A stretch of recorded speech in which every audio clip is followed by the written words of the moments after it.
പലഹാരവുമായിട്ടാണ് എത്തിയിരിക്കുന്നത്. അതും ഗോതമ്പ് പൊടി കൊണ്ട് തന്നെയുള്ളതാണ്. മുതിർന്നവർക്കും കുട്ടികൾക്കൊക്കെ ഒരുപാട് ഇഷ്ടപ്പെടും. പ്രത്യേകിച്ച് പഴമൊക്കെ കഴിക്കാൻ മടിയുള്ള കുട്ടികളാണെങ്കിൽ ഇത് ഉണ്ടാക്കി കൊടുത്ത് നോക്കും, അടിപൊളിയാണ്. അപ്പൊ എങ്ങനെ ഉണ്ടാക്കണേ നമുക്ക് നോക്കാം. പലഹാരം ഉണ്ടാക്കാൻ വേണ്ടിയിട്ട് ഞാൻ 1 കപ്പ് ഗോതമ്പ് പൊടി, പിന്നെ തേങ്ങ ചിരകിയത്, ആവശ്യത്തിനുള്ള വെല്ലം, പിന്നെ അണ്ടിപ്പരിപ്പ് മുന്തിരി എടുത്തിട്ടുണ്ട്. ഇതിന് കണക്കൊന്നുമില്ല, നിങ്ങൾക്ക് ഇഷ്ടമുള്ള അത്ര എടുക്കാം കേട്ടോ. പിന്നെ 1 നേന്ത്രപ്പഴം മുഴുവനും നന്നായിട്ട് പഴുത്തത് ഇങ്ങനെ ചെറുതായിട്ട് കട്ട് ചെയ്ത് എടുക്കുക. ഇനി നമുക്ക് എങ്ങനെ ഇത് പ്രിപ്പയർ ചെയ്യണേ നോക്കാം. അപ്പൊ ആദ്യം തന്നെ ശർക്കര പാനി ആക്കി എടുക്കാം. തിളച്ച വെള്ളത്തിലേക്ക് വെല്ലം ഇട്ട് കൊടുക്കുക. അപ്പൊ നമ്മുടെ ശർക്കരപ്പാനി ഏകദേശം ആയിട്ടുണ്ട്. നമുക്ക് ഇത് തണുക്കാൻ വേണ്ടിയിട്ട് മാറ്റി വെക്കാം. ഒരു പാൻ അടുപ്പത്ത് വെക്കുക. പാൻ ചൂടായിട്ട് വരുമ്പോഴത്തേക്ക് അതിലേക്ക് നമുക്ക് നെയ്യ് ഒഴിച്ചു കൊടുക്കാം.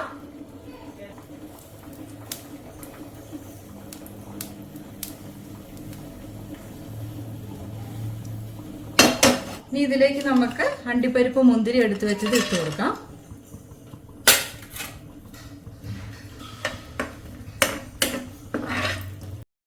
അണ്ടിപ്പരിപ്പ് മുന്തിരി ഒന്ന് മൂത്ത് വരട്ടെ. മൂത്ത് വരുമ്പം അതിലേക്ക് നമുക്ക് ചിരകി വെച്ചിരിക്കുന്ന തേങ്ങയും കൂടി ഇട്ട് കൊടുക്കാം.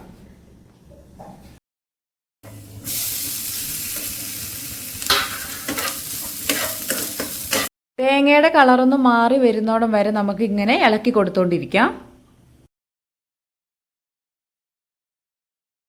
അപ്പൊ തേങ്ങ നന്നായിട്ട് ആയി വന്നിട്ടുണ്ട്. നമുക്കിനി ഇതിലേക്ക് പഴം ചേർത്ത് കൊടുക്കാം. എന്നിട്ട് പഴം ഒന്ന് കുക്കാകുന്നോടം വരെ ഇളക്കി കൊടുക്കാം.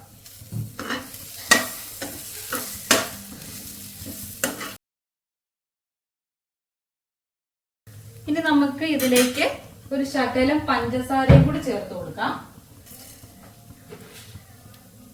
എന്നിട്ട് നമുക്കൊന്ന് മിക്സ് ആക്കി കൊടുത്തിട്ട് സ്റ്റവ് ഓഫ് ചെയ്ത് മാറ്റി വെക്കാം. ഇനി ഒരു മിക്സിയുടെ ജാറിലേക്ക് ഗോതമ്പ് പൊടിയും നമ്മൾ നേരത്തെ ഉണ്ടാക്കിയ ശർക്കര പാനിയും കൂടി ചേർത്ത് നല്ല പോലെ മിക്സ് ചെയ്തെടുക്കാം. മിക്സ് ചെയ്തതിന് ശേഷം നമുക്കത് വേറൊരു പാത്രത്തിലേക്ക് ആക്കി കൊടുക്കാം. അപ്പം നമ്മൾ മിക്സ് ചെയ്തത് കണ്ടോ? മിക്സ് ചെയ്ത് വെച്ച് ഞാനിവിടെ എടുത്തു വെച്ചിട്ടുണ്ട്. ഇനി ഇതിലേക്ക് നമുക്ക് നേരത്തെ തയ്യാറാക്കി വെച്ചിരുന്നത് ഇട്ട് കൊടുക്കാം.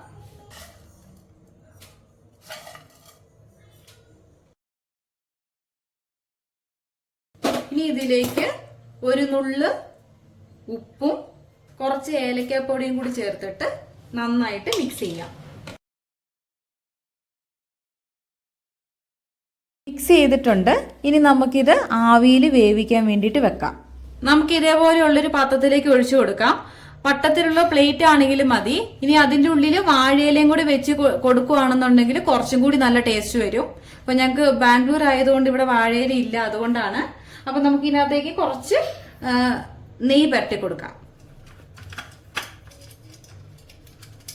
ചെറുതായിട്ടൊന്ന് പരട്ടിയാൽ മതി. എന്നിട്ട് മിക്സ് ഇതിലേക്ക് ഒഴിച്ചു കൊടുക്കാം. നമ്മുടെ മിക്സ് ഞാൻ ഒഴിച്ചു കൊടുത്തിട്ടുണ്ട്. നമുക്കിനി ഇത് ആവിയിൽ വേവിക്കാൻ വേണ്ടിയിട്ട് വെക്കാം. നല്ല ടേസ്റ്റ് ആയിരിക്കും കേട്ടോ. എളുപ്പമല്ലേ ഇത് ഉണ്ടാക്കാൻ വേണ്ടിയിട്ട്. പിന്നെ കുട്ടികൾക്കാണെങ്കിൽ നന്നായിട്ട് ഇഷ്ടപ്പെടും. ഇതിനകത്ത് അണ്ടിപ്പരിപ്പ് മുന്തിരിയൊക്കെ ചേർക്കുന്നതുകൊണ്ടൊക്കെ ഒരു പ്രത്യേക ടേസ്റ്റും. ഇനിയിപ്പോൾ പഴം കഴിക്കാത്ത കുട്ടികളൊക്കെ ആണെന്നുണ്ടെങ്കിൽ ഇങ്ങനെ ഉണ്ടാക്കി കൊടുത്തു കഴിഞ്ഞിട്ടുണ്ടെങ്കിൽ നല്ലതായിരിക്കും കേട്ടോ. ഇഡലി തട്ടിലേക്ക് ഇതാ ഇങ്ങനെ വെച്ച് കൊടുക്കുക. എന്നിട്ട് നമുക്ക് അടച്ചു വെച്ചിട്ട് 20 അല്ലെങ്കിൽ 25 മിനിറ്റ് വേവിക്കാം. ഇത് ഏകദേശം കുക്കായിട്ടുണ്ട്. നമുക്കൊന്ന് തുറന്ന് നോക്കാം. നല്ല അടിപൊളിയായിട്ട് കുക്കായിട്ടുണ്ട്. സൈഡിൽ നിന്നൊക്കെ വിട്ട് വന്നിട്ടുണ്ട്. അപ്പൊ നമുക്ക് ഇനി ഇതെടുത്ത് മാറ്റി വെച്ചിട്ട് ചൂടാറിയതിന് ശേഷം വേറൊരു പ്ലേറ്റിലേക്ക് മാറ്റി വെക്കാം.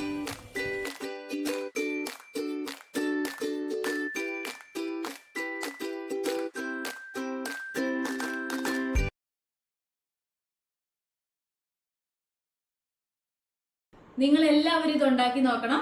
അടിപൊളി ടേസ്റ്റ് ആണ്. അപ്പൊ എല്ലാരും ട്രൈ ചെയ്യണം. ട്രൈ ചെയ്തിട്ട് റിവ്യൂ പറയണം. അപ്പൊ നമുക്കിനി അടുത്ത റെസിപ്പി ആയിട്ട് കാണാം. എല്ലാവരും ഇത് ട്രൈ ചെയ്ത് നോക്കണം. അടിപൊളി റെസിപ്പിയാണ്. ഇഷ്ടമായെങ്കിൽ ലൈക്ക് ചെയ്യണം, സബ്സ്ക്രൈബ് ചെയ്യണം, സപ്പോർട്ട് ചെയ്യണം. താങ്ക്